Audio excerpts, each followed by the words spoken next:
अस्सलाम वालेकुम। जी वालेकुम। मेरा आपसे पिछले साल भी रब्ता हुआ था डेनमार्क से। जी तो आपने कहा था कि अली हक का कहा था 5 दिन का, तो वो मैंने किया था। 5 दिन नहीं, उसके 1 बाद वीक करना होता है। सॉरी 1 वीक किया था। सॉरी 1 वीक किया था। तो उसके बाद माशाल्लाह से मेरी एयरबस में student assistant as a job हो गई थी और स्टडी भी काफ़ी स्टेबल जा रही। और वो जो मेरा ब्रीथिंग का और एंजाइटी का इशू था वो काफ़ी बेहतर हो गया था। अब वो इस साल जो है ना वो मई वही टाइम है, मई और जून, और वही कंडीशन जो है मेरी दोबारा से आ गई है, जैसे इंसोम्निया और एंजाइटी, और मतलब बगैर किसी वजह के। और मुझे बस समझ नहीं लग रही है कि इसे क्यों दोबारा से हो गया। कुछ अपनी से गलती भी हुई है या क्या हुआ है। तो बस मैंने कहा कि आपसे रब्ता करूं। काफ़ी दिनों से रब्ता करने की कोशिश कर रहा था, लेकिन नहीं हो पाया बस। तो आज आपसे मिल गई कॉल। तो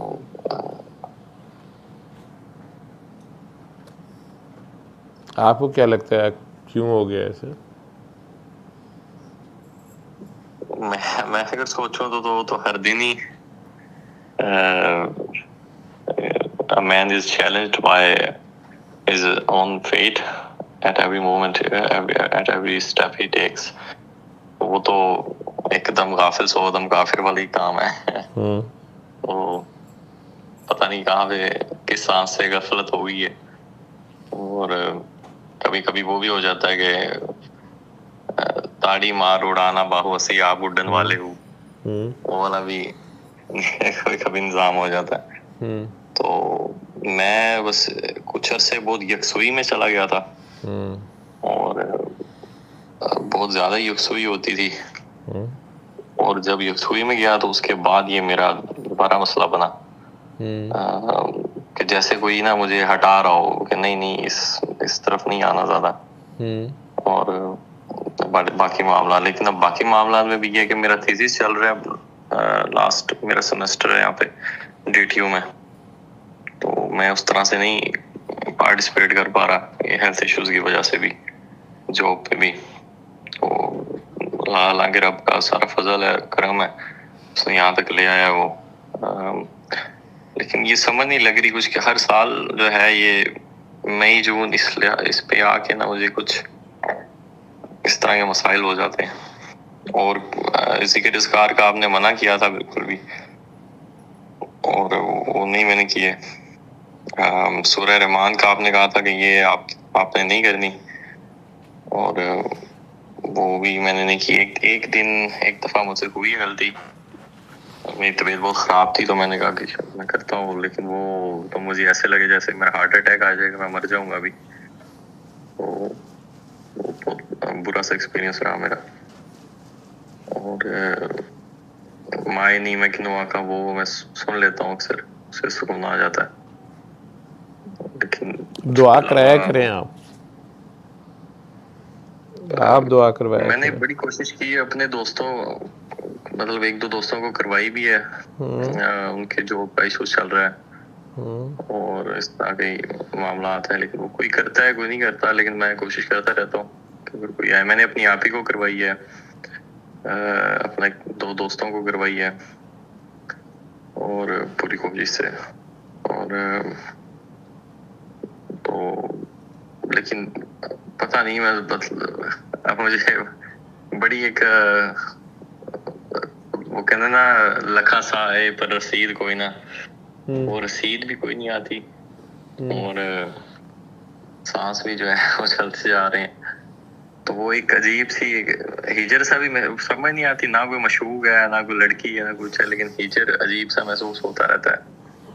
और जो है वो बस मैं बयान नहीं कर सकता, आप बेहतर जानते हैं मामलात को। तो लेकिन मुझे समझ नहीं लगती, मुझे हर कोई जो भी है मुझे कहता है कि यार तुझे कोई किसी की जरूरत है, कोई महरम राज हो या कोई इस तरह का हो जो जानता हो मामला को, या कुछ हो तो वो तुझे बताए कि क्या है, किस तरह है मामला। तो यहाँ मैं इन चक्करों में पड़ जाऊं तो बहुत यकसुई में चला जाता हूँ, वो ना करूँ तो दुनियादारी नहीं चलती। और अब इस तरह का क्रिटिकल मामला, इतनी जिम्मेदारी है यार, लेकिन मैं चला रहा हूँ फिर भी जितना मुझसे हो सकता है सारा कुछ। और लेकिन खुदा से तो मैं राजी हूँ, उसने तो कहाँ से बढ़ के जो है दिया। कहाँ मैं एक साहिवाल के एक छोटे से कस्बे में और कहाँ यहाँ डेनमार्क टेक्निकल यूनिवर्सिटी में पढ़ रहा हूँ। तो उससे तो मुझे कोई शिकवा नहीं है, कोई गिला नहीं है, शुक्र है उसका, हाजिर फजली रब्बी। लेकिन बस पता नहीं कि क्या, कहाँ पे मैं गलत जा रहा हूँ, मुझे नहीं समझ लग रही। जो इंसानी खताएं हैं वो तो जाहिर सी बात है, वो तो होती हैं, रोज होती हैं, हर लम्हे होती हैं, हर सांस में होती हैं, जिसमें मैं गाफिल होता हूँ उससे। आप बस 2 हफ्ते अपना नाम पढ़ते रहें और लोगों को दुआ कराया करें, ठीक है? ज़्यादा सोचा नहीं करें बस। ओके।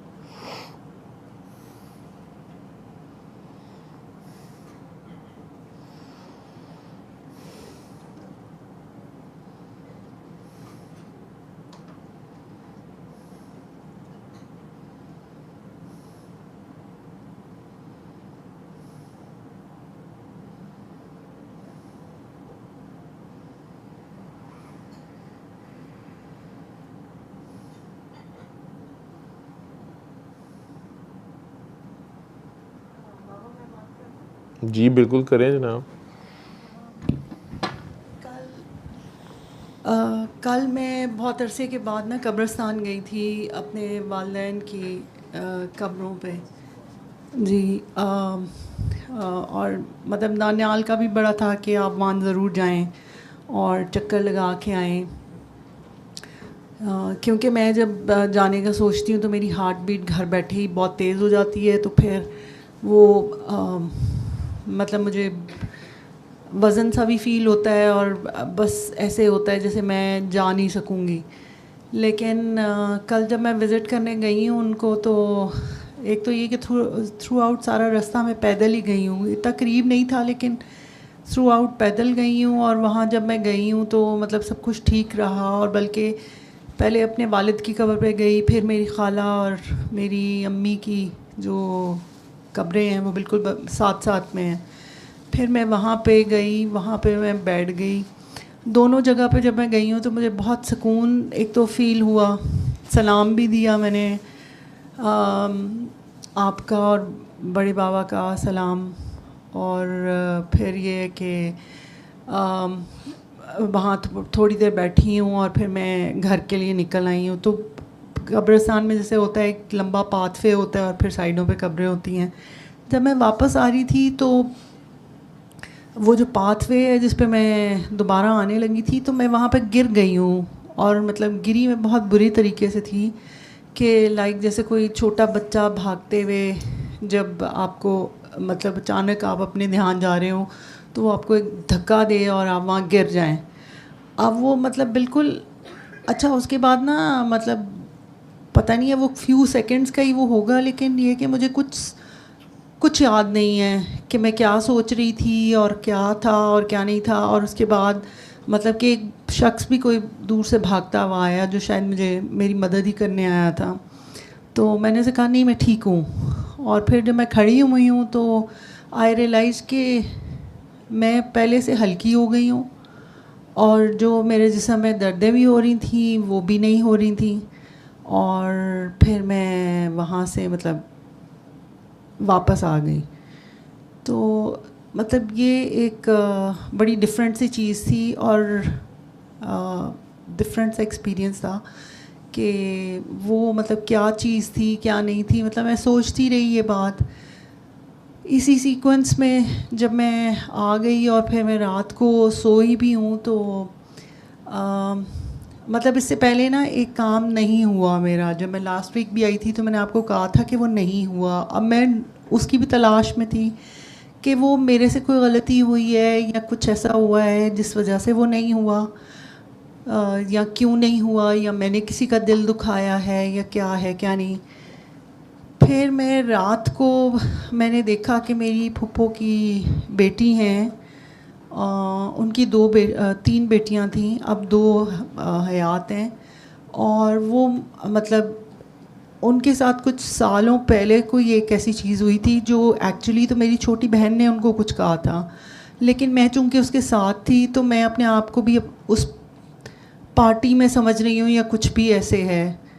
तो मतलब ख्वाब में कुछ ऐसी चीज़ हुई है कि उन्होंने मेरे डॉक्यूमेंट्स रोक लिए हैं कोई, हालांकि ना मेरे डॉक्यूमेंट्स के साथ कोई लेना देना उनका, ना कुछ और चीज़, बट समहाउ उस ख्वाब के थ्रू मुझे यही रियलाइजेशन हुई कि शायद मैंने उनका दिल दुखाया था, तो या वो मुझे समझ रही थी कि मैं भी उस चीज़ का हिस्सा थी। तो मतलब उनका दिल दुख गया और वो मैंने उनके लिए फिर बड़ी दुआएं की और मैंने मतलब माफ़ियाँ भी मांगी उसी ध्यान के अंदर और सब कुछ किया।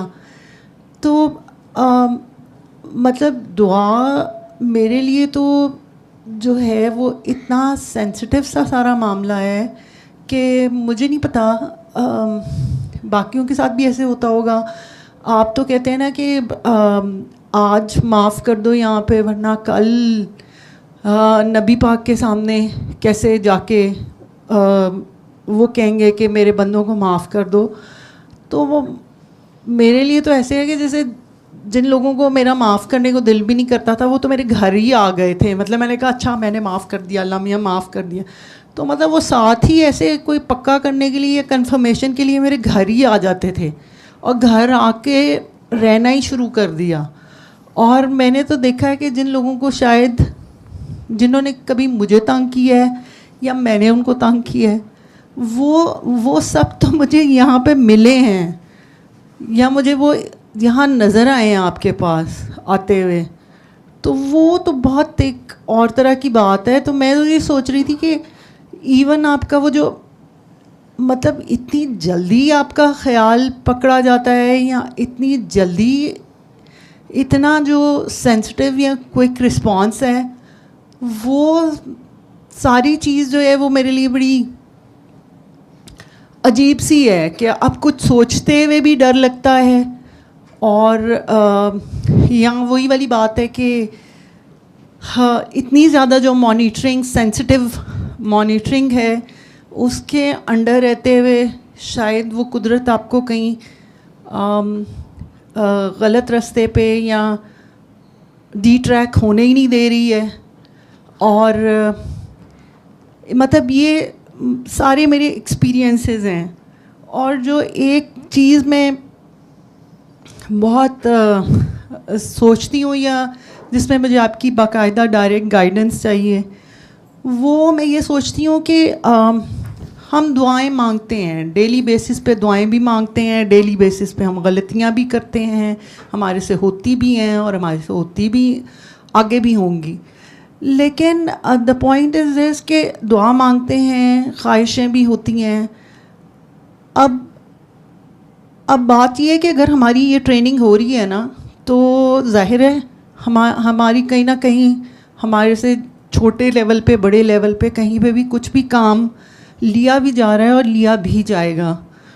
तो उसमें जैसे मिसाल के तौर पे अभी हम देखते हैं कि कोई बंदा बहुत बड़ी पोस्ट पे बैठा हुआ है, वो मिनिस्टर है, वो सीएम है, वो कोई भी है, उसको आराम से कह देना ये बड़ा आसान है कि यार इसका दिमाग नहीं काम करता, ये गलती वो कर रहा है, ये कर रहा है, ये कर रहा है।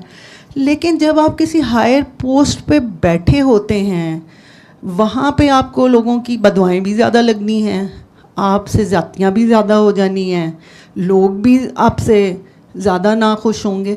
वहाँ पे बैठ के आपने ये जो सारी ये प्रैक्टिस है उसको कैसे प्रैक्टिस करना है, जबकि इस वक्त हक की बात करना बड़ा मुश्किल हो गया है। और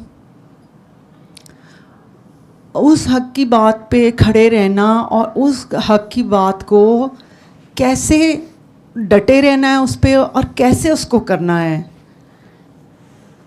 ये मुझे नहीं समझ आता। मुझे खुशी हुई, ट्रोल किया है ना। आप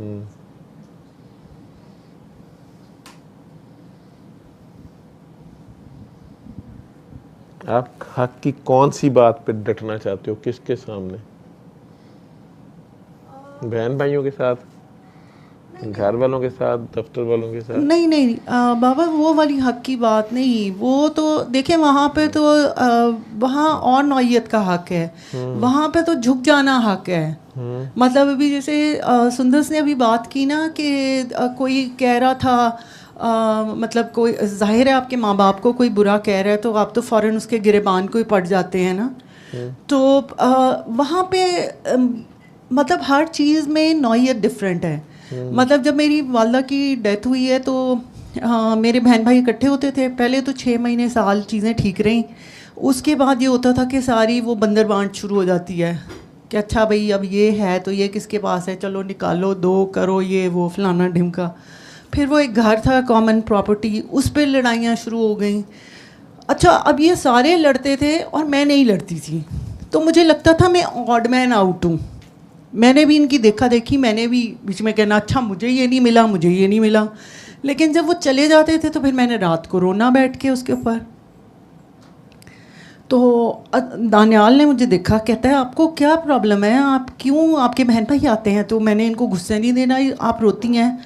मैंने कहा नहीं, ये सारे प्रॉपर्टी पे लड़ते हैं तो मैं भी उसके बाद मैं भी लड़ती हूँ, लेकिन मुझे अच्छा नहीं लगता। तो मुझे कहने लगा, कहता है कि आप क्यों लड़ती हैं, वैसे बताएं मुझे क्यों लड़ती हैं आप, you are not like that, तो आप लड़ती क्यों हैं?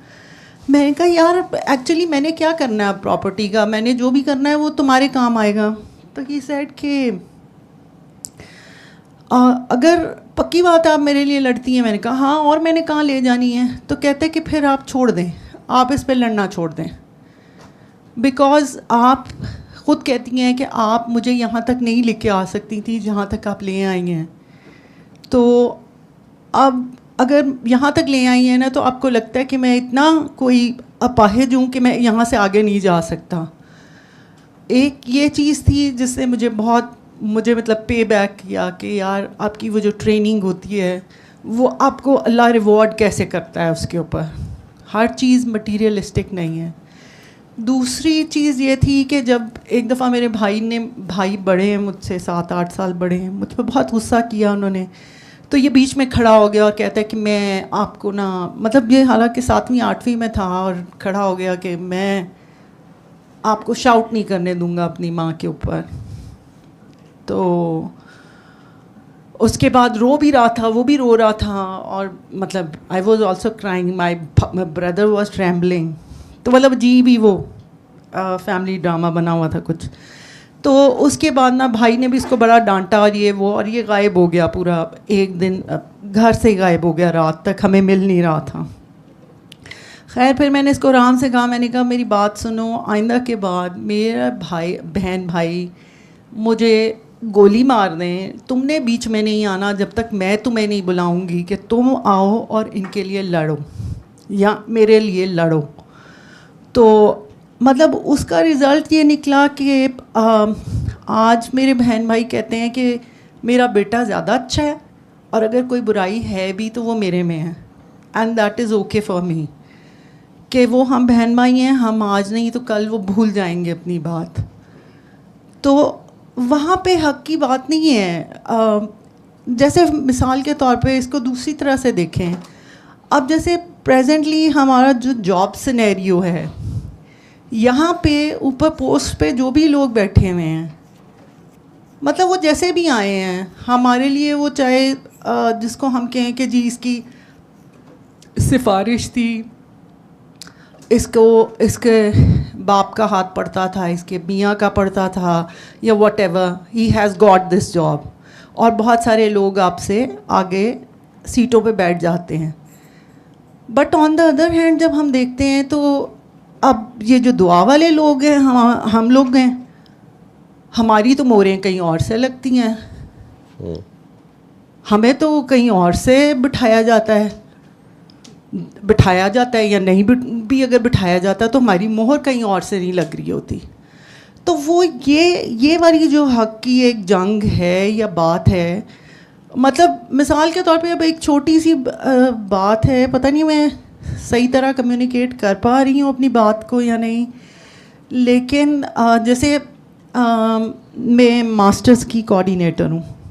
अभी पिछले दिनों एक लड़की आई, वो एक और दूसरे इंस्टीट्यूट से आई थी, एडमिशन लेने आई थी, ये वो फलां, बड़ी पैनिक में आई। उसने 2-3 दफ़ा, खैर मैंने मास्टर्स लेवल के स्टूडेंट को आप थोड़ा और तरह डील करते हैं, उसको ग्रेजुएट्स की मतलब अंडर ग्रेड वाले स्टूडेंट्स की तरह डील नहीं करते, वो मैच्योर स्टूडेंट होता है आपका।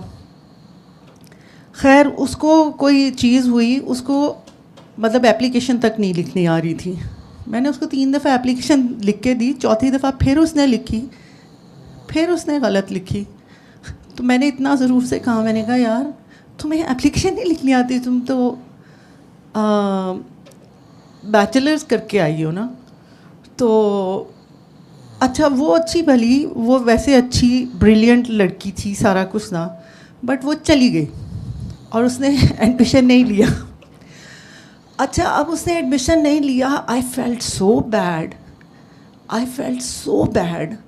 मैं कहा यार मेरा बाबा मुझे क्या कहेगा, ये सिखाया तुझे मैंने, तूने उसको मतलब उसका दिल दुखा दिया, बिकॉज वो ब्रिलियंट थी। और अगर वो एप्लीकेशन नहीं लिखनी आ रही तो ये सिस्टम का प्रॉब्लम है ना, ये शायद उसका भी प्रॉब्लम नहीं है।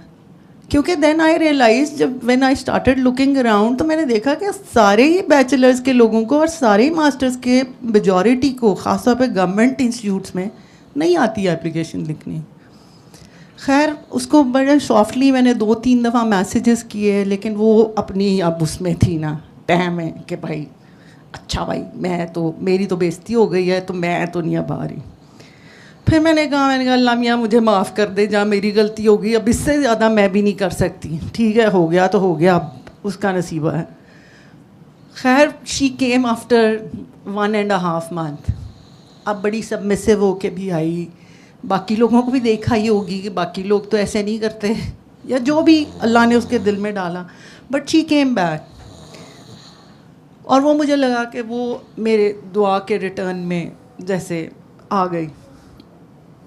तो मतलब ऐसी चीज़ें भी हो रही होती हैं। अगर वो बैठी रहती वहाँ पे, मैं अपनी गलती ना रियलाइज़ करती, तो हम ये सारी चीज़ें पाइल अप करते रहते हैं।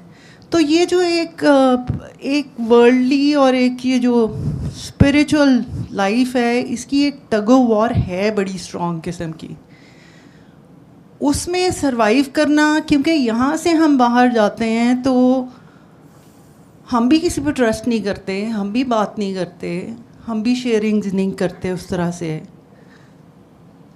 यहाँ पे जिस तरह हम अपनी टेस्टिमनीज भी बता लेते हैं, अपने एक्सपीरियंसेस भी बता लेते हैं, और इस फियर के बगैर बता लेते हैं कि यार जो मर्ज़ी सोचता रहे, डजेंट मैटर।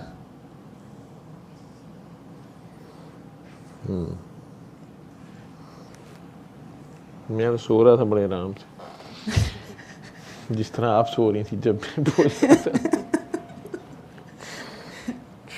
चलें कुछ समझ आई है?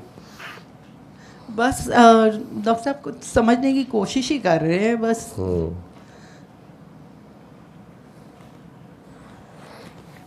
बेटा कनाडा ही है ना? हाँ जी। चले बालिग इंसान है, पढ़ रहा है, लेकिन अपने नफ़े नुकसान का खुद समझदार है, उसकी तो टेंशन ना ज़्यादा लिया करें। पीछे रह गई जायदाद और उसके झगड़े, उसमें से खुद निकाल लें अपने आप को। नहीं वो भी निकल आई हैं पावर, वो भी निकल आई हैं, वो भी कोई वो नहीं है अब। फिर पीछे क्या रह गया?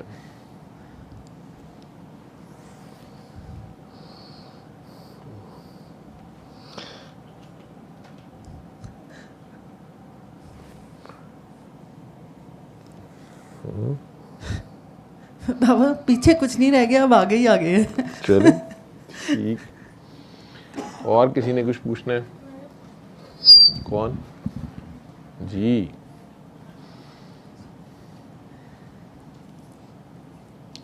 बाबा मैंने कहीं पे पढ़ा है कि अगर अल्लाह से ज़्यादा आप मोहब्बत करेंगे तो वो आपको आजमाएगा और तड़पाएगा और तरसाएगा भी। तो अगर दोस्ती कर लें तो वो बेहतर है, और अगर अल्लाह की तरफ एक कदम बढ़ाते हैं ना तो वो आगे से 10 कदम वो बढ़ाते हैं। तो एक कदम से ज़्यादा आप बर्दाश्त नहीं कर सकते। तो ये ठीक है। क्या ठीक है?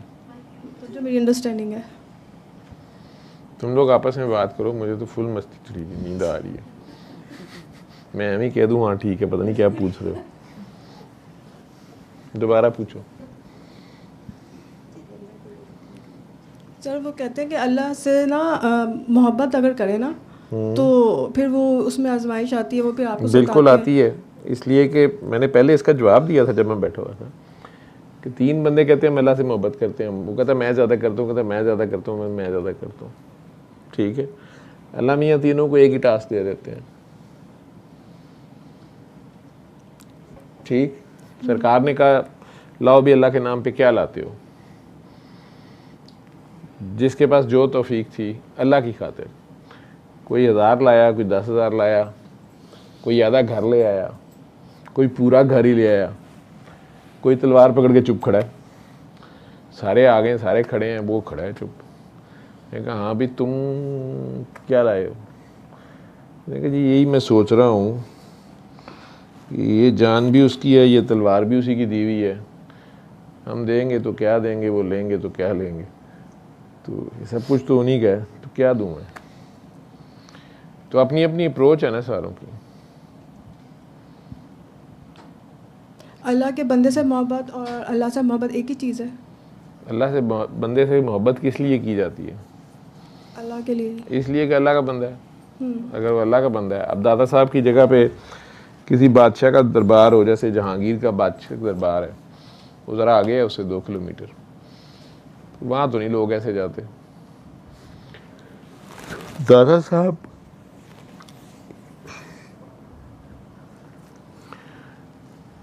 ने अल्लाह से मोहब्बत की है, जो भी उनका था, उनका तो अपना सफ़र था, उन्होंने उसकी मखलूक से मोहब्बत की, जो भी ड्यूटी की। अब अल्लाह ने उसका जिक्र तो करवाना है। उनकी ज़िंदगी में भी अगर लोगों को उनसे मोहब्बत थी, उनकी मोहब्बत के तहत ही लोग करीब आए ना, पहले उन्होंने उनसे प्यार ही किया और फिर लोगों में चेंज आई। तो वो मोहब्बत अल्लाह ही की मोहब्बत होती है। खाना काबा से मोहब्बत और अल्लाह से मोहब्बत एक ही बात है, फ़र्क है। खाना काबा से क्यों मोहब्बत करते हो? सिंबल है वो, बस वो सिंबल है, अल्लाह से मुतल्लक है वो चीज़ है। तो मोमिन जो है उसकी हुर्मत खाना काबा से भी ज़्यादा होती है। ठीक, तो फिर मना क्यों करते हैं कि मतलब एक कदम से ज़्यादा नहीं आगे बढ़ाना? कौन से कदम से ज़्यादा नहीं आगे बढ़ाना? अल्लाह की तरफ अगर एक कदम बढ़ाते हैं ना तो फिर वो 10 कदम बढ़ाता है आपकी तरफ, तो फिर वो आपके बसों बाहर हो जाता है। तो आपने अल्लाह को अपने बस में लाना है कि खुद को अल्लाह के बस में देना है? पहले तो ये फैसला करें ना। ठीक है, जिससे मोहब्बत होती है, बारिश का कतरा वो ऊपर से देखता है आसमान को, नीचे समंदर को, वहाँ से वो सफ़र शुरू करता है, समंदर में आ गर्क होता है। अपना ख्याल करे कि नहीं मैं तो खो जाऊंगा बीच में, इतने ज़्यादा पानी में, एक पानी का कतरा, लेकिन वो तो गुम जाता है उसमें आगे, खुद को फना कर देता। मतलब वो किसी काबिल नहीं रहता? काबिल तो होता भी है, अब वो समंदर ही होता है, समंदर में शामिल हो गया तो समंदर ही हुआ।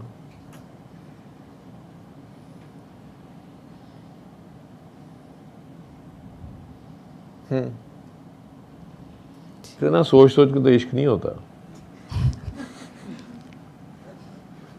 हाँ, ये भी सवाल था कि इश्क तो फिर कोई सोच के करता भी नहीं है, वो तो होता है। तो फिर ये तो सारी नसीहत फिर फालतू ही है। क्या कह रही है? इश्क सोच के नहीं होता, वो तो होता है, तो फिर नसीहत तो फालतू है। नसीहत तो फालतू है, नसीहत का तो चक्कर ही नहीं है इश्क में। नसीहत तो इल्म अकल की बात है ना। जहाँ ये सारा कुछ ख़त्म होता है, इश्क तो वहाँ से शुरू हो रहा होता है। वो आपने कहा था ना कि वो जो मुमताज़ मुफ्ती हैं उनकी बुक पढ़ें, तो उसमें यही था तलाश। जी, तलाश और वो लब्बैक, क्या कहते हैं? यही बात की है। एग्जैक्ट लफ्ज़ की है।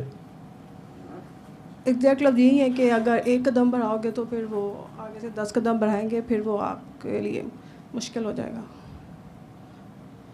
बस की बात, ऐसा कुछ था वर्ड। फिर समझ आया? समझ ही तो नहीं आया था।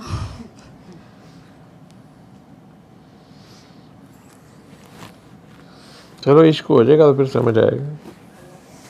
बाबा इसी किताब में ना एक और बड़ा बेहतरीन जुमला है, वो ये है कि ये ज़मीन मुझे उगने नहीं देती। ये मुझे जुमला जो है ना बड़ा, यानी मादे की मोहब्बत जो है, हाँ, मट्टी की मोहब्बत या मादा परस्ती जो है वो नहीं उगने देती, या ये जो दुनियादारी की चीज़ें हैं और वही अकल है, मटीरियलिज्म जो है। हाँ जी, ये आपको ना उसमें से उठने ही नहीं देता। और लेकिन फिर मैं जब वो पौधे देखती थी, वो जो दीवारें फाड़ के निकल आते हैं या पक्की ईंटों की ज़मीन में से उग जाते हैं, मतलब वो फिर कैसे उग जाते हैं, मतलब वो मुझे बड़ी बेस्ट एग्जांपल लगती थी इसकी कि जिसने उगना है उसने उग ही जाना है फिर, या जिसको एक और चीज़ है कि जैसे एक कवाली मुझे बड़ी पसंद है, पता नहीं वो किसकी है, लेकिन वो है कि बशर खुदा तक का फ़ासला अपने से लेके अपने तक कि और एक और भी है कलाम, उसमें वो कहते हैं कि ये मीम का सफ़र है। अब वो मीम जो है वो मोहम्मद का मीम भी हो सकता है और मैं का मीम भी ये हो उनकी अपने ही, हर एक की अपनी अपनी सिंबल्स हैं, हम क्या कह सकते हैं। ठीक है, वैसे वो शाह साहब मैं सुन रहा था अंदर, तो वो बता रहे थे कि बाबा उबैद भी कहते थे कि कलमा 2 पार्ट्स हैं, ला इलाहा इल्लल्लाह मुहम्मद रसूलुल्लाह। तो हम वो ला इलाहा इल्लल्लाह फॉर ग्रांटेड ले लेते हैं, मोहम्मद रसूलुल्लाह भूल जाते हैं।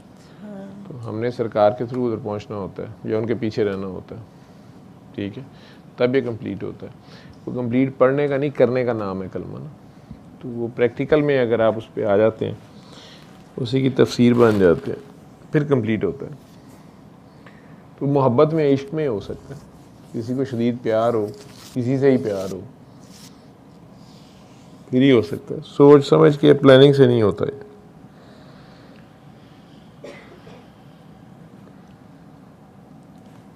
अच्छा, एक और सवाल आ रहा था कि कहते कि जो man is a product of its environment, तो आपके अगर चाइल्डहुड वुंड्स हैं कोई, या इमोशनल आपका डिस्ट्रेस है, वो आपके ऊपर अनकॉन्शियसली असर करता है और आपको पता भी नहीं होता, तो उसकी बेसिस के ऊपर किसी की पर्सनैलिटी डेवलप होती है और वो जैसे कत्ल करता है बेस्ड ऑन द वुंड्स, और एक बंदा है उसके कोई वुंड्स नहीं है, उसने भी कत्ल किया है, तो फिर इनका हिसाब किताब सेम होगा? यहाँ पे दुनियावी तौर पे तो फिर दोनों की सज़ा कत्ल की फांसी है, तो अल्लाह की नज़र में फिर उसके वुंड्स कंसिडर होंगे? अल्लाह की नज़र में भी उसके जो पिछला इमोशनल बैगेज था और जो उसकी एक प्रीडिस्पोजिशन थी, वो कंसिडर होगी इंसान के लिए? हाँ, इंसान की क्या कैपेसिटी है और उसने किस हद तक उसको परफॉर्म किया, हक अदा किया कि नहीं किया। बाकी हक की रास्ते में अगर उसके कोई वूंड या नुकसान हुए, तो वो तो अगर हक की राह में दिए तो वो एक ही जगह 70 गुना देता है। वो नहीं, उसकी जैसे उसकी इमोशनल जो थी ना कैपेसिटी, वो उसके चाइल्डहुड वुंड्स थे, वहाँ पे उसकी कैपेसिटी कम थी। जब वो चाइल्डहुड थी तो चाइल्डहुड में तो उसका कोई हिसाब नहीं है, उसी की बेसिस पे तो उसकी पर्सनैलिटी डेवलप हो गई। नहीं, वो आगे जाके उसको समझ देता है कि चल छड़ पर ही रहने दे। सरकार की चाइल्डहुड में बाप बहुत छोटे ही नहीं है, देखे ही नहीं है, वालदा 6 साल की उम्र में चली गई, दादा से मोहब्बत की, दादा भी 8 साल की उम्र में 2 साल बाद वो भी चले गए। उनकी तो बड़ी अजीबोगरीब सी पर्सनैलिटी होनी चाहिए, बड़ी एग्रेसिव किस्म की नाउज़ बिल्ला, या बड़ी डिप्रेसिव किस्म की, या एंग्री यंग मैन की। यतीम भी हैं, मस्कीन भी हैं, तो कोई उस लेवल का नहीं है और फाइट नहीं कर सका? नहीं, फाइट करने की बात ही नहीं, उन्होंने फाइट की है। अपने नफ्स से तो की होगी? पता नहीं, उन्होंने तो प्यार ही दिखाया। नफ्स को डिफाइन करो, किसको नफ्स कहती हो? नियत को। नियत। अच्छा, तो नियत अपनी ठीक रखो, अल्लाह रखो नियत, तो हर काम सिर्फ अल्लाह के लिए करो। पास में जो भी था तो दिल से माफ़ करो, अगर करो चेंज देख लेना पर्सनैलिटी में, तो वो इमोशनल बैगेज भी बंदा खुद ही लेके चल रहा होता है। तो अगर अल्लाह की खातिर उस बंदे को भी माफ़ करो, जिस किसी को भी है, उसे भी दुआ दो कि अल्लाह की मखलूक है, फिर देखो क्या रिजल्ट्स आते हैं। पापा वो मैं वो वाले वुंड्स नहीं कह रही। कोई भी जो रूह के जख्म है, मैं उसी की बात कर रहा हूँ। ठीक है। अल्लाह की खातिर माफ़ करो। अभी ये बेबी खेल रहा है यहाँ पे, ये उठा कोई चीज़ मार दे तुझे, तेरा फ़ोन भी तोड़ दे, ठीक है, तो आपको गुस्सा तो आएगा। माँ उसकी आपसे सॉरी सॉरी, ठीक है, उसे पता भी है, वो बच्चे को एक लगाने लगे गुस्से में, तो उसने कहा ना क्या कर रही है, फिर क्या हुआ इसने, अभी ये आप इसको बड़ी प्यारी लगेंगी। हालांकि बच्चा उसका शरारती है, पता है उसको किसी ने चीज़ें भी तोड़ी हैं, उसका कसूर भी है, ठीक है, लेकिन आपने उसको सजा देने के लिए उल्टा प्यार कर लिया है। ये यार अल्लाह का है। 70 गुना ज़्यादा प्यार करता है, शरारतियों से भी करता है ना। तो अगर अल्लाह की खातिर उन्हें माफ़ कर दें,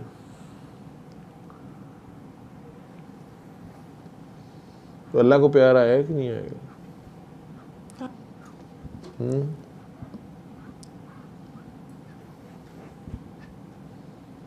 और जो सूरज ज़मीन को दे रहा है इतना कुछ, तो ज़मीन क्या दे रही है? पता नहीं, कंपनी दे रहे हैं हम। अगर हम ना हो तो सूरज की कोई वैल्यू नहीं रहनी, हमने उसको इतनी वैल्यू दी हुई है। भी बाकी प्लैनेट्स भी तो हैं, उधर भी उसकी रोशनी शोशनी जाती होगी, कौन लिफ्ट कराता है? वहाँ ऑक्सीजन बने ना बने, हमें इधर जो ऑक्सीजन यूज़ कर रहे हैं, रोशनी यूज़ कर रहे हैं, सारा कुछ कर रहे हैं, तो उसकी इतनी इम्पोर्टेंस है।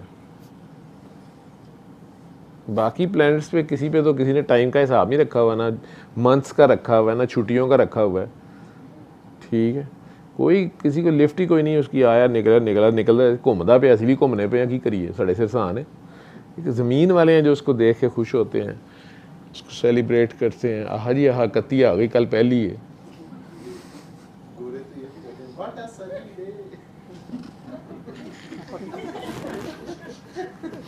अभी ये 4-5 दिन रहा है अमरीका।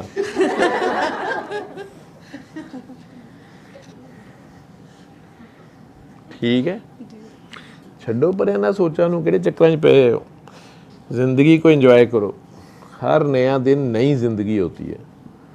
जब रात को सो जाते हो मर जाते हो, ख़त्म हुआ वो दिन, अगला दिन पिछले से भी बेहतर होना चाहिए, फिर तो आप ग्रो कर रहे हो। और बेहतर क्या, अल्लाह की खातिर आपने कुछ किया हो, फिर अगले दिन उठो तो फिर खुश, पहले तो शुक्र अदा करो कि अच्छा दोबारा चांस दे दिया, नई जिंदगी मिली। कई लोगों का आपने सुना होगा कि सोते सोते ही सो गए हैं, सारे प्लान बीच में रह गए हैं। तो अगर हमारे साथ भी यही हैंड हो जाए,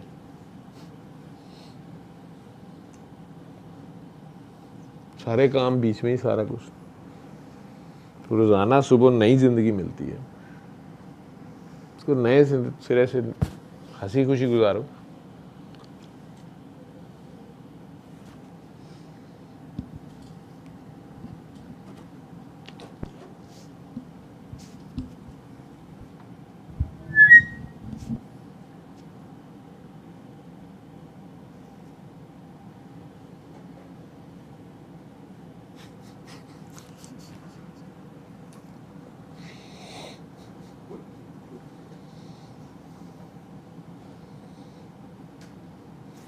बस जी, और तो नहीं किसी कोई आज तो।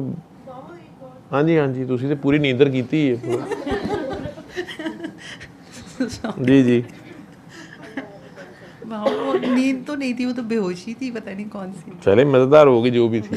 अब बहुत गहरी नींद सो रही, बड़ी टुनकी में थी और वो हाँ, परेशान नहीं वो हो पता रही थी। नहीं है, वो पता नहीं है मुझे। हाँ नहीं वो मुझे मालूम नहीं है कि मैं किधर थी। अच्छा अच्छा। आपको कोई पता नहीं था। बाबा असल में एक और भी चीज़ है ना कि ज़ाहिर है तालीम बड़ी ज़रूरी चीज़ है, और ये जो ये जो अभी ये बात करी थी आपकी इजाज़त से, ठीक है, अपनी क्लैरिटी के लिए भी मैं बात कर रही हूँ, ठीक है, I am not answering anything to you. तो सारे अपना ही मसला हल कर रहे होते हैं, दूसरे की बात भी सुन के, क्योंकि बात करके ही, और चाहे गलत बात ही कर रहे हो लेकिन बात करके ही बात करनी आएगी, और बात सुन के ही बात करनी आएगी। तो जैसे ये वेस्टर्न फ़िलासफ़र्स की थॉट है ना, उसमें क्रोशे स्पेशली यही कहता है कि you are the product of the environment, और लेकिन उसके बरक्स जो है हमारी ये जो साउथ एशियन या ईस्टर्न फ़िलासफ़ीज़ हैं, ये उस तरह से डेवलप नहीं हुई हैं, या मतलब अगर हुई भी हैं तो वही फिर हमें इकबाल की तरफ जाना पड़ता है या रूमी की तरफ जाना पड़ता है। लेकिन जो अभी हमारे लेटेस्ट ये जो हम लोग सारे पढ़ लिख रहे हैं ना, हम इन फ़िलासफ़ीज़ पे काम ही नहीं कर रहे हैं। हमारी फ़िलासफ़ीज़ की कोई स्टैंडिंग है नहीं इस वक्त कि हम उनका मुकाबला कर सकें, या हम पिन पॉइंट कर सकें कि ये अभी हमारी 19th सेंचुरी या 20th सेंचुरी या 21st सेंचुरी के जो फ़िलासफ़र्स हैं जिनको हम एज अ ट्रेंड सेटर समझ सकें। तो हमने सारा का सारा रिलाई किया हुआ है वेस्टर्न फ़िलासफ़ी के ऊपर। तो जो हमारा बच्चा है वो उसी में से निकल रहा है, उसी वेस्टर्न फ़िलासफ़ी में से निकल रहा है, लेकिन वो उसकी रूट्स यहाँ रूहानियत में फंसी हुई हैं, और उसको रास्ता आगे नहीं दिखाई दे रहा कि रास्ता क्या है। तो ये एक बड़ी स्ट्रॉन्ग टग ऑफ वॉर है हमारी आपस में, जो एकेडेमिया में भी है और रियल लाइफ में भी है। तो इसमें मेरा हाल है हमें खुद ही इसमें सारों को ही काम करना पड़ेगा अपनी अपनी डोमेन में। इसके अलावा तो कोई सलूशन मुझे नज़र नहीं आता। तो सारों को ही अपना अपना काम करना चाहिए ना।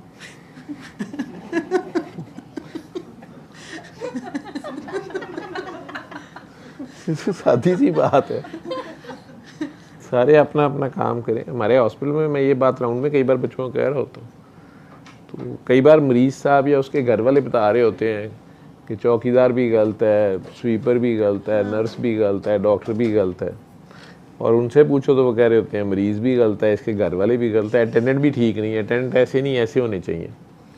ठीक है, हर बंदे को दूसरे का पता है काम कैसे होना चाहिए।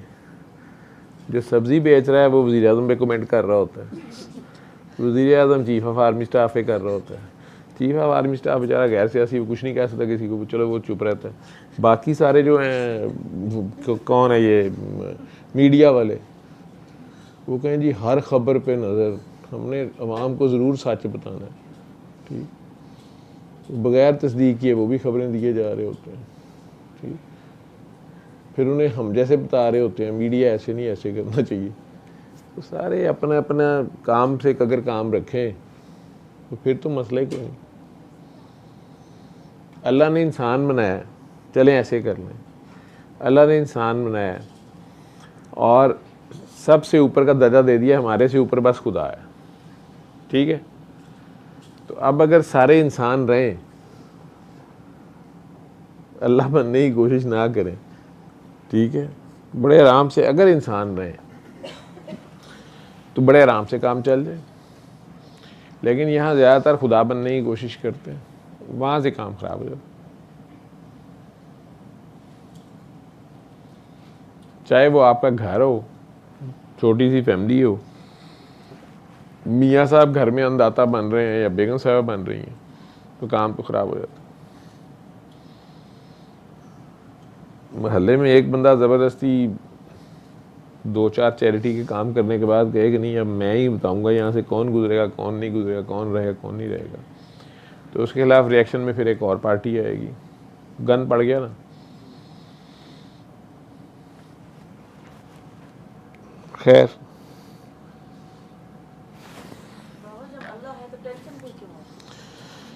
ये सब का अपना अपना ख्याल ही है। जी अस्सलाम वालेकुम। बाबा जी वालेकुम सलाम। जी हाँ, मुझे एक दो बातें पूछनी है। जी पूछिए। सबसे पहले तो मुझे लगता है कि कुछ साल पहले जहाँ से मैं चली थी दोबारा वहीं पे मेरी गलतियां ही होंगी खड़ी। मुझे 3-4 महीने से फिस्टूला है, तो मुझे आपसे इस सिलसिले में बात करनी थी। 11 महीने का मेरा बेटा है, तो मुझे क्या करना चाहिए इस सिलसिले में, प्लीज मुझे बताएं कुछ। 11 महीने का बेटा है और प्रॉब्लम क्या, फिस्टूला बना हुआ है? फिस्टूला, हाँ जी 3-4 महीने से।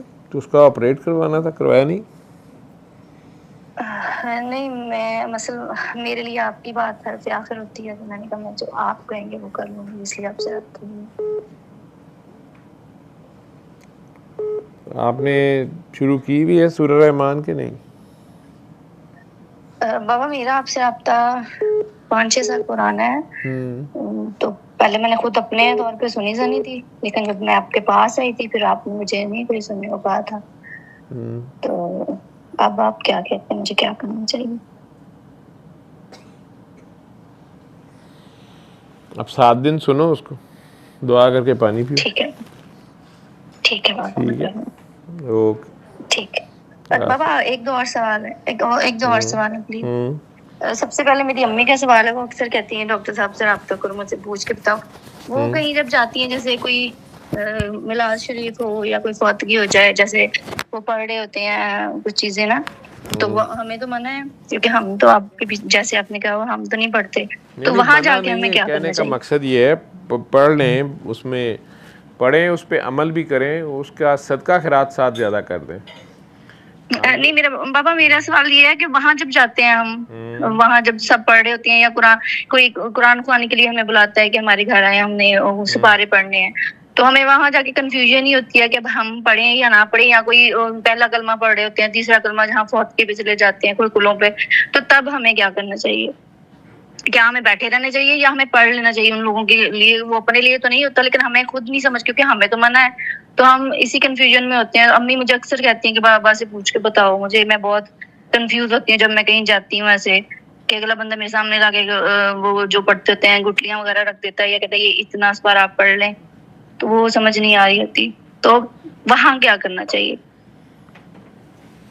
वहां भी पढ़ सकते हैं आप, या उसी जो हस्ती फौत हुई है उसी के लिए किसी गरीब को खाना खिला दें, कहीं अल्लाह मियां इसका सवाब उस बंदे को दे दे, प्रैक्टिकल कर दे। ठीक है सर, वो तो होता है ना कि अपने रिश्तेदारों के लिए, वैसे ही कहीं मोहल्ले में कहीं भी किसी जानने वाले के, या कहीं मिलाद भी चले जाते हैं। हज़रत आदम अलैहिस्सलाम की औलाद है, आप खाना खिला दें। बिल्कुल ठीक है। हाँ जी, सवाल बाबा वही है 2-4 सेकंड पहले आप पैदा हो जाती या बाद में पैदा हो जाती, तो आप शायद उसके घर में पैदा हुई होती, सगी बहन बनी होती है उसकी।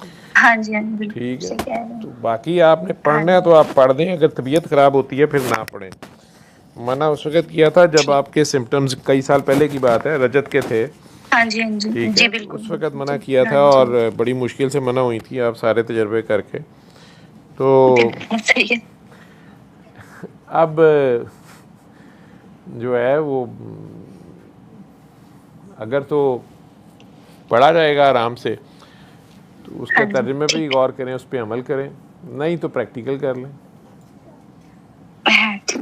ठीक है, अल्लाह हाफिज़। हाँ जी, मेरे सवाल थे, जब मैं आपसे बात करती हूँ सब भूल जाता है। अच्छा, दोबारा लिख के करूँगी दोबारा कभी। Thank you. चले, ओके, अल्लाह हाफिज़।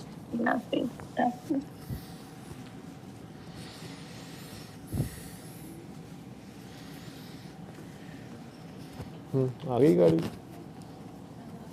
अल्लाह हाफिज़।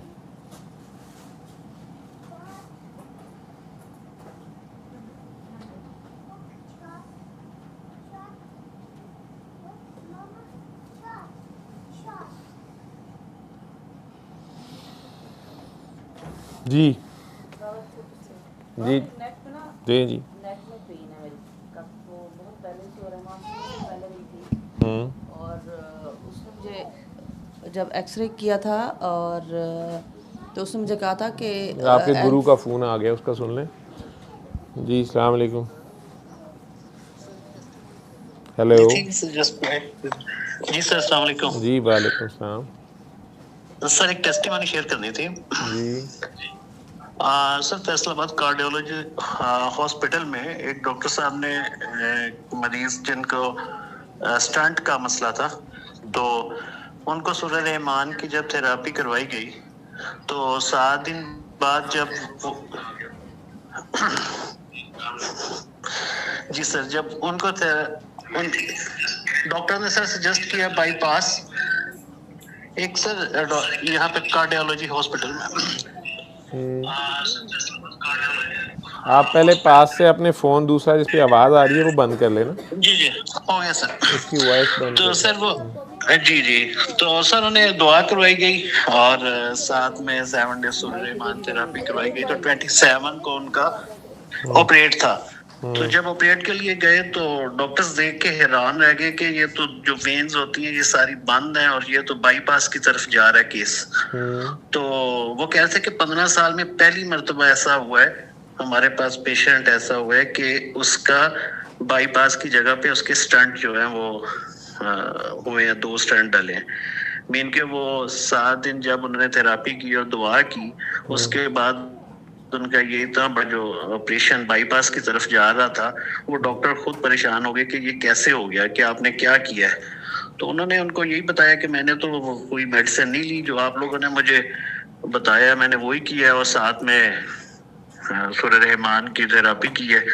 तो इस तरह सर ये एक टेस्टिमोनी हुई है फैसलाबाद कार्डियोलॉजी हॉस्पिटल में। तो वो डॉक्टर्स खुद बड़े परेशान हो गए थे कि ये कैसे पॉसिबल, कि ये कैसे हुआ है। तो ये मैंने शेयर करनी थी दिल के मरीजों के लिए स्पेशली, कि जो दिल के या हार्ट के लोग हैं या जो इसमें, तो चलो उन तक ये पैगाम जो चले जाए, वो यहाँ पे ऑडियो बन जाए। वो खुद तो नहीं, अभी वो इनके उनकी वीडियो भी मैं इंशाल्लाह बनवा के भेज दूंगा, अभी वो थोड़ा सा टाइम में।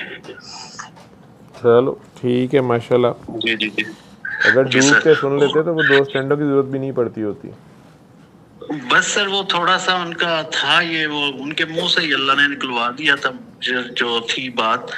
तो वो फिर मैंने उन्हें कहा नहीं दोबारा, मैंने उन्हें कहा कि ठीक है आपकी जैसे अब मर्जी है। वो फिर बाद में लोग हम पे आ जाते हैं, तो इस वजह से सर जरा थोड़ा सा हमने उनको किया था। तो ये बात थी सर। जी जी। तो मैंने कहा सर आपसे ये शेयर कर दूं तो चले वो शेयर हो जाएगी। मौज हो गई ठीक है सर, जबरदस्त। थैंक यू ठीक, सर। अस्सलाम वालेकुम। जी समीना जी। सॉरी साहब, अब नींद आ रही लेकिन मैं नींद मुझे नहीं आ रही। वो काकी ये जो उम्मे सलमा है ना, ये पास आके जब बैठ जाती हैं मुझे नींद आनी शुरू हो जाती है। मेरी चली जाती थी, उनकी ठीक हो जाती है, अपनी हालत फ्रेश हो जाती है। मैं सर मेरी नेक में ना पहले सूरह रहमान सुनने से पेन था, ठीक हो गया था, फिर दोबारा अभी शुरू हुआ है मेरा। जो नेक में ना मेरी ये पेन बहुत ज़्यादा था, तो मुझे डॉक्टर ने कहा था कि कॉलर लगा हुआ था और उसने मुझे कहा था कि शायद L4 या L5 ऐसे कोई मसला है आपका, और ऐसे करंट भी पड़ता था। पहले तो बहुत ज़्यादा था दोनों हाथों में और बाजू में भी, अब तो बहुत कम हो गया। लेकिन नेक में पेन मेरी काफ़ी दिन से ना ज़्यादा हुई है, वो मुझे समझ नहीं आ रही मैं क्या करूँ उसका। तो किसी काके को ना स्टिक के साथ 3 बार अल्लाह कर दे। आप घर में कोई भी जिसने भी दुआ कराई हुई है उसे कह देना है, कोई भी किसी काके से स्टिक से करा लेना 3 बार अल्लाह। मेरे घर में तो किसी, और ख़ुद जो भी पढ़ती रही हो उसका सदका खैरात ज़रा दूर होता, ठीक है, उससे भी फ़र्क पड़ जाएगा। मैं ख्याल आयतुल कुर्सी काफ़ी पढ़ी है आपने, या की हूँ मैं कुछ नहीं मैंने दुरूद शरीफ पढ़ा है। बस अभी फ़िलहाल सदका खैरात ज़्यादा दो। जी ठीक है। और बाबा मैंने बिजनेस के लिए पूछा था कि अली हक कर लूँ मैं, आप कहते हैं बिजनेस के लिए? बिजनेस के लिए अली हक के मतलब क्या मतलब है? पूछना चाह रही थी, इसलिए आप मोस्टली करते हैं ना बिजनेस के लिए, कि मेरा बिजनेस है ना तो मेरा इतना कोई चल नहीं रहा ख़ास, तो उसको चलाने के लिए अली हक पढ़ लें। उसको क्या करूँ फिर मैं? ये समझ आइए तुम्हें? जी नहीं, वो बंदा एक जिसने टेस्टिमोनी दी थी कि हमारे पे इतने लाख कर्जा था, इतने कुछ ये था, और हम सर मिल गए रास्ते में और सर ने कहा लिया कर लो ये वो फलां। वो पूरी डिटेल बेचारा नहीं बता रहा था। वो किसी की वजह से उनको किसी ने ट्रैप कर लिया या उनके पैसे जो भी था, उनकी कहानी ज़ाती चूँकि उनकी क्लोज़ फैमिली की कहानी थी, वो कह रहे थे कि वो मज़लूम थे और पैसे के नीचे भी आ गए। वो उसको मैंने कहा था अलिया कर लो जो हक है, हो जाएगा, ठीक है। मैंने इसलिए किया ना, वो उसमें बाकी ये दुनियावी जो है वो अपने अपने काम करो। ये तो फिर तुम लोग मंत्र बना रहे हो कुरान को जादुई रिजल्ट्स लेने के लिए, ठीक है। तो ये तो उल्टा जो हक है वही हो जाएगा, बिजनेस का जायज़ प्रॉफिट आ जाएगा और 2 नंबरी करोगी तो उड़ जाएगा। नहीं, मैं 2 नंबरी नहीं करती हूँ, मैं जो मर्जी करो वैसे ही काम करो ना, प्रैक्टिकली अमल करो, सही, ठीक है। उसमें अल्लाह बरकत डाल देगा, प्रैक्टिकल करो उसका, ठीक है। कि सरकार अगर तजारत जैसे करते थे वैसे कर लो, जैसे उन्होंने सिखाई वैसे करती, अल्लाह खैर करे। थैंक यू जी। और तो नहीं कुछ रह गया या सुबह सुबह आया या कोई और किसी ने बात करनी हो या वाइंड अप कर दे? हाँ जी।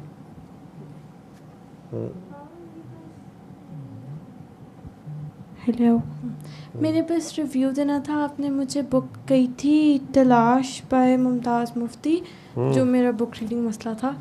तो पहले तो मेरे से लाइक सेल्फ हेल्प बुक्स बिल्कुल नहीं पढ़ी जाती हैं, तो पहले तो मुझे लगा था कि may be it's like a story book type, but जब मैंने सर्च इट अप तो मुझे लगा था कि शायद मेरे से पढ़ी ना जाए, बिकॉज तो बट जब मैंने उसे पढ़ा ना एंड लाइक जो सिनॉप्सिस या जो मेन मैसेज ही था, वो मेन बात जो उसमें थी वो ये थी कि इट्स फॉर यंगस्टर्स, उनकी अंडरस्टैंडिंग के लिए, बट है बड़ों के लिए टू फॉलो, इस तरह कोई बात थी।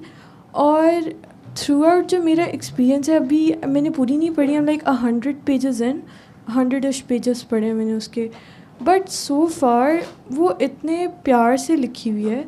एंड उसमें जो हमें लाइक मेरे साथ रिसेंटली एक एक्सपीरियंस हो गया था कि मेरा जो प्रॉब्लम था, जो मैंने आपसे डिस्कस किया था बुक्स वाला, मेरी एक like I only have 1 book friend, और रैंडमली मतलब she was the last person I was expecting, जिसको मैं इस एस्पेक्ट में कभी बताऊंगी, लाइक दुआ का कोई इस तरह बात, हमारी रैंडम बात हो रही थी, और पता नहीं उसने मेरे से कोई इस तरह की बात कर दी, और मैं उसे सारी डिटेल बताना शुरू की जो आपने मुझे एक्सप्लेन किया था, and literally word by word मैंने वो सारी बात उससे एक्सप्लेन की, and she was actually getting it, और उसका प्रॉब्लम सेम मेरे वाला था, same exact A to Z। मतलब जो मुझे लगता था कि सिर्फ like may be it's my own, like सिर्फ मेरे साथ ही होता है, और वो इसको ले रही थी कि नहीं इट्स लाइक टू नेचुरल। तो मैंने उसे लाइक थोड़ा जो भी मेरा एक्सपीरियंस था उसको अंडरस्टैंडिंग का, मैंने उस सारा से एक्सप्लेन किया, और मैंने उसे दुआ भी बता दी। उसने आई डोंट नो की नहीं की, बट मैंने उसे बता दी थी, मैंने उसे लिफ्ट भी कराई थी कि वो मेरे साथ कर ले, बट आई डोंट नो उसने शायद नहीं की। उसके अलावा एज़ फॉर द बुक, मुझे बहुत अच्छी लगी है। मतलब आई डोंट नो, जो बड़ों की बुक्स होती हैं स्पेसिफिकली उर्दू लिटरेचर, तो वो मुझे कभी भी अपीज़ नहीं करता, बिकॉज मुझे लगता था कि वो बहुत सीरियस होता है, आई डोंट नो, बट वो इतने प्यार से लिखी हुई है, एंड उसमें इतनी बातें होती हैं जो रैंडमली ना, और मतलब जो मुझे लगता है दुआ ही उसमें मेनली एवरीथिंग, जो कॉन्सेप्ट या उन्होंने रैंडम जो बात की हुई है वो सारी दुआ के ऊपर इवॉल्व करती है, लाइक A to Z। और इतनी चीज़ें होती हैं जिन पर मैं क्लॉक कर रही होती हूँ कि लाइक ये एग्जैक्ट चीज़, या फिर वो मेरे सेल्फ एक्सपीरियंस में होती है वो बात, और मैं मल्टीपल चीज़ें इस तरह शेयर भी कर रही होती हूँ। So far it's going so good. अभी मैंने बुक कंप्लीट नहीं की, वंस आई कंप्लीटेड तो मैं आपको उसका फुल रिव्यू भी दूँगी। So like that's all on my part. Overall उसमें से सीखा क्या आपने? कुछ रैंडम टिडबिट्स हैं, मुझे कुछ रैंडम बातें याद हैं उस बुक की, जो कि मतलब कुछ सबसे ज़्यादा एस्टोनिशिंग या सरप्राइज़ करने वाली या आपको एकदम से अलर्ट करने वाली या कौन सी बात पसंद आई? एक तो मुझे जो दुआ के बाद अल्लाह मियाँ के साथ मुझे रिलेशन मिला था, वो सेम चीज़ उस बुक में उन ऑथर ने लिखी हुई थी। और वो मेरे लिए बहुत अस्टॉनिशिंग थी। वो एक बात थी कि अल्लाह मियाँ को ना वो उनकी वाइफ वो कहते हैं कि मैं कुरान को बेड बुक के तौर पे पढ़ना चाहता हूँ, लेकिन उनकी वाइफ कहती हैं कि वो बहुत उसको ना रिस्पेक्ट देती हैं कि कबर्ड के टॉप पोर्शन में होनी चाहिए। तो कहते हैं कि मैं इसलिए शायद पढ़ नहीं पाता कि मुझे मतलब उसमें अदब। यहाँ एक बात थी जो मुझे अस्टॉनिश की थी, वो थी कि शायद एहतराम जहाँ आ जाता है वहाँ वॉल्स खड़ी हो जाती हैं। कुछ मुझे एग्जैक्ट वर्ड नहीं याद, तो उसी के कॉन्टेक्स्ट में उन्होंने कुरान वाली बात की थी। और फिर उन्होंने कहा था कि अल्लाह मियाँ उन्हें मिलने आते रोज़ like a best friend nothing. और उनका वो सारा एक्सपीरियंस जो वो फेडअप हो चुके थे वो सारे मौलवी सिस्टम से, वो मिलने भी जाते थे। तो ये इनका यही एक होता था कि उन मौलवी अंकल ने इतना ज़्यादा खाया होता था और वो बोली जाते थे कोई एक हमारे क्वेश्चन आंसर सेशन नहीं हो पाता था। और वो मतलब ये उनका सारा वो फेडअप हो चुके थे and may be he wanted a clear definition. तो जो चीज़ मुझे लाइक जेन्युइनली स्ट्राइक की थी वो ये वाला कॉन्सेप्ट था कि पता नहीं उनकी कोई रूम में खाना कबाब की पिक्चर होती है और अल्लाह मियाँ उससे मिलने आते होते और वो रात उनसे मतलब उनका एक जो फ्रेंडली रिलेशन था रादर देन कि वो एक कंस्ट्रक्टेड मतलब एक लिमिटेशंस और एहतराम और इन चीज़ों में रह के जो रिलेशन हो। तो वो चीज़ मेरे लिए एक स्ट्राइकिंग थी। और एक एहतराम वाली कोई बात थी, मुझे उसकी वर्डिंग एग्जैक्ट नहीं याद, वो थी कि शायद जहाँ एहतराम होता है वहाँ आई थिंक डिस्टेंस आ जाता है, वॉल्स आ जाती हैं, कुछ इस तरह की बात थी जो मैं लिटरली मुझे स्ट्राइक की थी। I was like wait a second, तो ये बात तो है। मतलब फिर वो कुरान की उन्होंने बात कर दी उस कॉन्टेक्स्ट में कि मैं कुरान को लाइक बेड बुक के तौर पे पढ़ना चाहता हूँ, बिकॉज लाइक नॉट लाइक कि मैं अरबिक पढ़ूँ, मैं उसका जेन्युइन मीनिंग एक तो सीखना चाहता हूँ और जो उसमें अल्लाह मियाँ ने बात की है लाइक कॉन्वर्सेशन में उसको लेना चाहता हूँ। बट वो कहते हैं मैं इसीलिए सारी ज़िंदगी फिर कुरान शायद आई डोंट नो, मुझे एग्जैक्ट डिटेल नहीं पता, वो कहते हैं कि मैं इसलिए कुरान नहीं उस तरह पढ़ पाता जिस तरह मैं पढ़ना चाहता हूँ एहतराम की वजह से। तो ये मेन बातें थी जो मुझे अस्टॉनिश की थी जनरली। ठीक है, और एनीवन एल्स जिसने बात करनी हो, या साहब ने करनी है, नहीं करनी है साहब की तौबा है। ठीक है, चलो जी।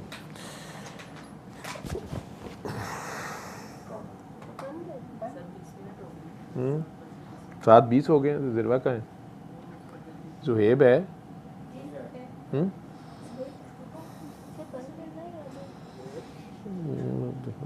ज़िरवा है कि ज़िरवा को सर कह रहे हैं अगर आपने जाना है तो आपको जुहेब छोड़ देते हैं।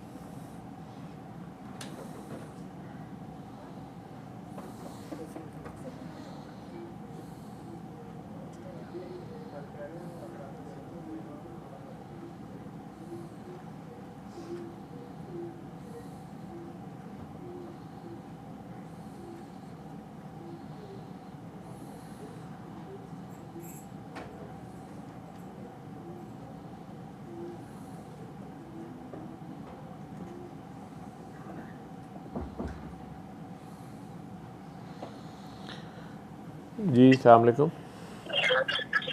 वालेकुम अस्सलाम व रहमतुल्लाहि व बरकातहू। डॉक्टर साहब कैसे हैं आप? जी अल्लाह का खैरियत है? जी मैं बाखिर बोल रहा हूँ सिडनी से। जी जी जी डॉक्टर साहब, मेरा मसला काफी बिगड़ता जा रहा है, घरेलू मसला। मैंने आपको एक दफा की थी, मेरी बेटी का निकाह नजफ इराक में हुआ था हजरत मौला अली अलैहिस्सलाम के दरबार में, और बड़ी खुश थी।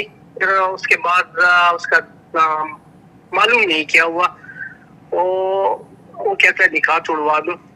और उसके बाद अब तो मैंने अब तक हाँ नहीं किया, मैं उसे समझा रहा हूँ कि बेटी ऐसा नहीं करते, एक एग्रीमेंट है, एग्रीमेंट को तोड़ना जो है ये अल्लाह को भी पसंद नहीं है। और हजरत अली अलैहिस्सलाम भी आपसे इस काम से खुश नहीं होंगे। वो उसको समझ नहीं आ रही।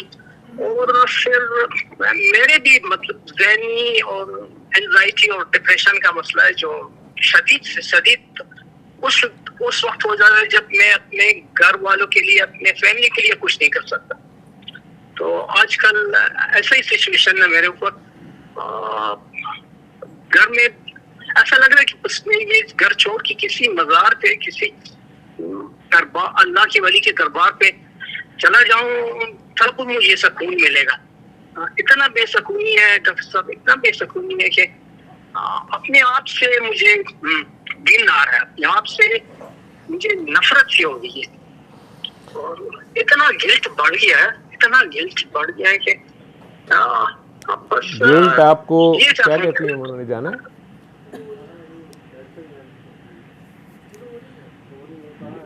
रो रही है तो उसकी तबीयत पे खराब होगी, सर दर्द हो रही होगी उसको। तो फिर मैंने तो उसको कहा है, वो मुझे नहीं कहा यार, मुझे पहले बता रहे थे। बहरहाल बाकिर मियाँ, आपको गिल्ट किस चीज़ का है? हाँ, गिल्ट बहुत ही ऐसी बातें हैं जो मतलब बहुत पुरानी है। मतलब मेरे बैक मेरे अल्लाह जन्नत नसीब करे हमारे वालिद और वालिदा, वो उससे पहले मतलब घरेलू ऐसा है कि वो होमोसेक्सुअल वो चीज मैंने बहुत देखी अपनी आंखों से और उस चीज की वजह से मैं अब तक सुकून भी नहीं हूँ। आपको लगता है कि आपने अपने माँ बाप को तंग किया था? माँ बाप नहीं, ऐसा भी नहीं है। मतलब ऐसा है कि एक उसे अल्फाज में बयान नहीं कर सकता। गिल्ट ऐसा है कि मैं समझता हूँ कि मैं जो कुछ सोचता हूँ सही से नहीं सोचता। आप इस सब को छोड़ दें, दो हफ्ते के लिए सिर्फ अपना नाम पढ़ते रहें दिली दिल में चलते फिरते। जितने प्यार से अल्लाह करीम ये नाम लेते हैं ना, उतने प्यार से दिली दिल में अपना नाम पढ़ते रहें। जब आप किसी से बात नहीं कर रहे हैं, फारिग हैं, तो ज़ुबान हिलाए बगैर, होंठ हिलाए बगैर अपने दिल में अपना नाम पुकारते रहें, लेकिन पुकारना प्यार से है, जितने प्यार से अल्लाह ये नाम लेते हैं। बाकी बेटी से कहें कि वो 1 हफ़्ता अली हक कर ले, रात को सोते वक्त रोज़ 5 बार अली हक कहे और सो जाए 1 वीक। अल्लाह से ये कह दे कि या अल्लाह जो मेरे लिए बेहतरीन है वो कर दे, ठीक है, और मुझे उस पर कायम कर दे। तो दिखा भी दिया जाता है जो भी है, या रास्ता खुद ही बनना शुरू हो जाता है जिधर अल्लाह ने लेके जाना है। ठीक, आप 3 बार अल्लाह और पानी करते रहें और उसके अलावा सिर्फ अपने आप को पहचानें, अपने आप से प्यार करें। 2 हफ्ते अपना नाम प्यार से पढ़ते रहें अपने, ठीक है। अल्लाह हाफ़िज़।